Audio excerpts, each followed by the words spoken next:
Anyway, we should have a moon base alpha, which is the next step after the Apollo program would be to have a base on the moon.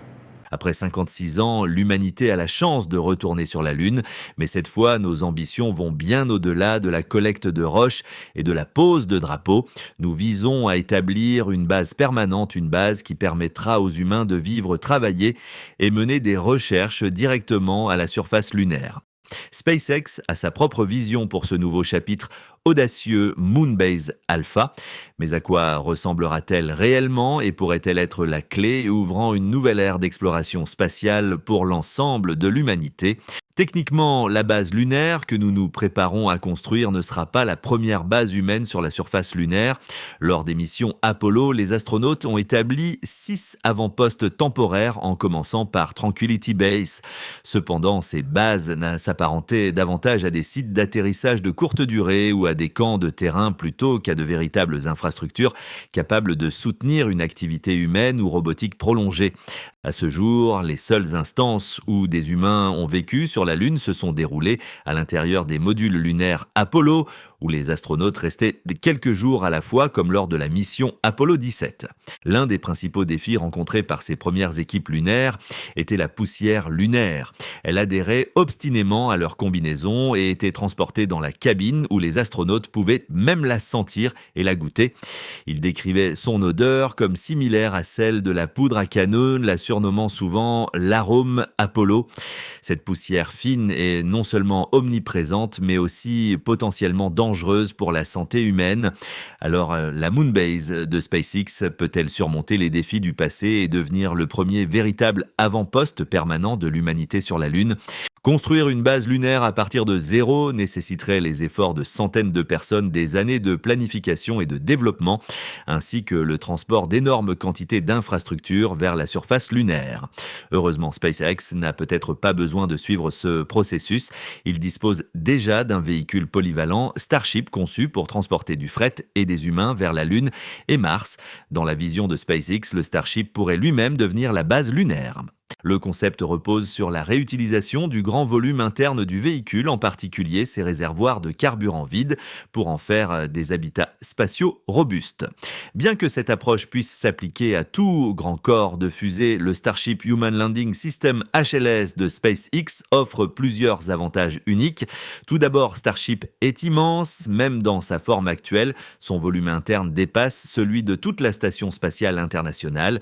Réutiliser ses réservoirs de carburant ajouterait encore plus d'espace habitable potentiellement louable à d'autres agences spatiales ou à des entités commerciales, générant ainsi des revenus et favorisant une croissance durable. De plus, la construction en acier inoxydable du Starship le rend relativement facile à modifier. Nous avons déjà une vaste expérience de travail avec ce matériau, y compris dans l'espace. Puisque Starship a été conçu à l'origine pour transporter jusqu'à 100 personnes lors de missions longue durée vers Mars, il est déjà équipé pour soutenir la vie dans l'espace pendant de longues périodes. L'avantage principal de ce plan est qu'il repose en grande partie sur des technologies existantes et ne nécessite que des modifications limitées du véhicule.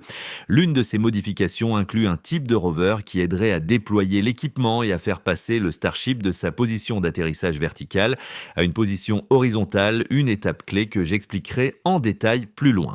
La mission visant à convertir le véhicule en base lunaire permanente devrait durer environ 2 à 3 mois.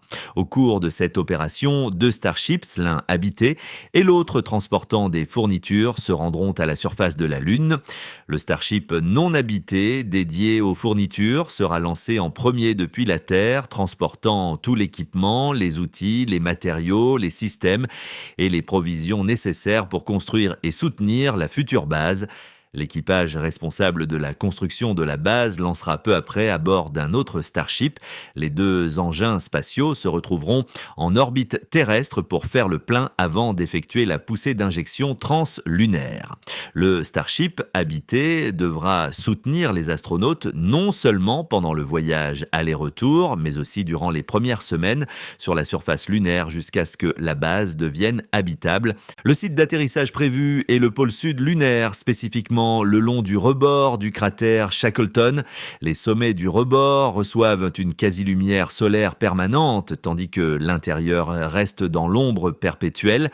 Ce micro-environnement unique crée un piège froid dans lequel des volatiles relâchés par des impacts de comètes auraient pu s'accumuler et geler au fil du temps. Les données du vaisseau Lunar Prospector de la NASA ont révélé des concentrations inhabituellement élevées d'hydrogène dans le cratère, indiquant fortement la présence de glace d'eau. Cette ressource est cruciale pour soutenir une base lunaire à long terme, offrant des sources potentielles d'eau potable, d'oxygène respirable et même de carburant de fusée grâce à l'électrolyse. Il est important de noter que les deux véhicules Starship devront atterrir à au moins 5 km l'un de l'autre. Cette distance repose sur l'hypothèse qu'elle minimisera les risques liés aux nuages de poussière et de débris soulevés lors de l'atterrissage propulsé qui pourraient endommager l'autre engin. L'équipage commandera à distance une flotte de robots qui géreront la conversion du véhicule en base lunaire. Bien sûr, nous sommes au XXIe siècle.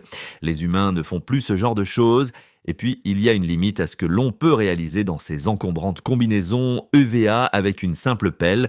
Le Starship atterrira verticalement sur la surface lunaire, mais par la suite, nous le coucherons sur le côté. Cela le rend beaucoup plus pratique à transformer en base lunaire. La plupart de l'équipement nécessaire sera déjà stocké dans le véhicule non habité lors de son arrivée. Ainsi, l'équipage n'aura qu'à apporter ses propres systèmes de survie comme les combinaisons, des fournitures supplémentaires et éventuellement des moyens de transport comme des rovers. Après la manœuvre de basculement, le méthane restant sera entièrement drainé et stocké dans une enceinte dédiée.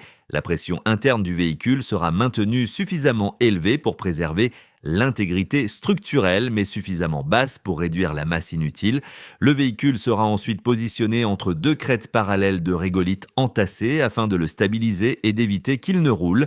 À ce stade, l'équipage pourra officiellement entrer dans la base pour la première fois. À l'aide d'outils de découpe spécialisés et de procédures de sécurité, ils ouvriront des trous dans les dômes des réservoirs de carburant et installeront des trappes. Au cours des semaines suivantes, ils déballeront la cargaison et commenceront à transformer l'intérieur des réservoirs en un espace habitable. Cela comprend l'installation d'une isolation thermique et radiologique, la construction de planchers et de cloisons, la mise en place de systèmes de survie de câblage électrique, de ventilation, de communication, d'éclairage, de systèmes d'évacuation de chaleur, de réservoirs d'eau et de plomberie, de salles de bain, de douche et, oui, de mobilier. Ils déploieront également la plateforme d'observation depuis l'écluse orientée vers la Terre. Parce que peu importe jusqu'où l'on va, il est toujours important de se souvenir d'où l'on vient. Dans la dernière étape, il faudra recouvrir toute la structure d'une couche de régolithes lunaires de 3 mètres d'épaisseur. Chaque jour, des milliers de micro-météorites de la taille d'une balle de ping-pong représentent une menace pour notre base lunaire. C'est l'une des raisons pour lesquelles la surface de la Lune paraît si irrégulière. Cette épaisse couche de sol lunaire nous protégera non seulement des impacts de micrométéorites, mais servira également de bouclier supplémentaire contre les températures extrêmes et le rayonnement que l'on trouve dans l'environnement lunaire. Nous avons donc un foyer où vivre sur la Lune, mais avoir une base lunaire n'est que la première étape. L'environnement lunaire présente de nombreux défis auxquels les astronautes ne sont pas confrontés lorsqu'ils flottent en apesanteur dans l'ISS. L'un des plus grands problèmes, comme mentionné précédemment avec la mission Apollo 17, est la poussière. Le régolithe lunaire se compose de particules de taille variée et à l'échelle microscopique, cette poussière est suffisamment fine pour être inhalée, ce qui constitue un véritable risque pour la santé de l'équipage. De plus, les matériaux de surface lunaire portent une charge électrique due au bombardement constant par les rayonnements solaires et cosmiques, ce qui peut ajouter des problèmes de toxicité. Et les problèmes ne s'arrêtent pas là. La poussière lunaire colle à toute combinaison, outil et même à l'intérieur de l'habitat et elle est facilement transportée dans des endroits où vous ne voudriez surtout pas qu'elle aille. L'inhalation de ces particules peut entraîner de graves problèmes de santé, y compris des maladies respiratoires chroniques.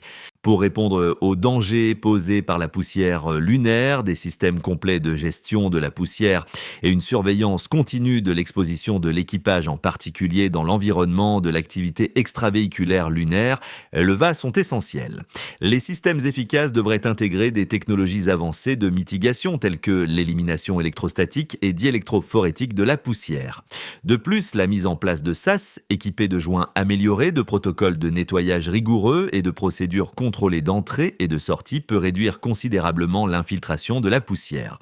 Des procédures bien conçues pour enfiler et retirer les combinaisons et équipements contribueront également à minimiser la propagation de la poussière dans les rovers et les habitats. Une exposition prolongée à l'hypogravité peut entraîner toute une série de problèmes physiologiques et psychologiques, notamment une réponse immunitaire altérée, un dysfonctionnement sensorimoteur et vestibulaire, des troubles cognitifs et comportementaux, une diminution de la densité osseuse, une atrophie musculaire et une réduction des performances cardiovasculaires. Ces effets peuvent nuire de manière significative à la capacité d'un astronaute d'accomplir des tâches essentielles à la mission. Pour atténuer efficacement ces risques, l'équipage chargé de la construction devrait suivre un programme structuré d'exercices incluant entraînement en résistance, exercices aérobiques et entraînement par intervalles à haute intensité. L'équipement devrait inclure des tapis roulants, rameurs et ergocycles. De plus, un espace dédié devrait être aménagé pour les exercices pliométriques afin d'améliorer la solidité osseuse, la coordination neuromusculaire et la santé cardiovasculaire. Les séances d'exercice en groupe devraient également être encouragées pour renforcer la cohésion d'équipe, favoriser le bien-être psychologique et offrir des avantages sociaux et récréatifs.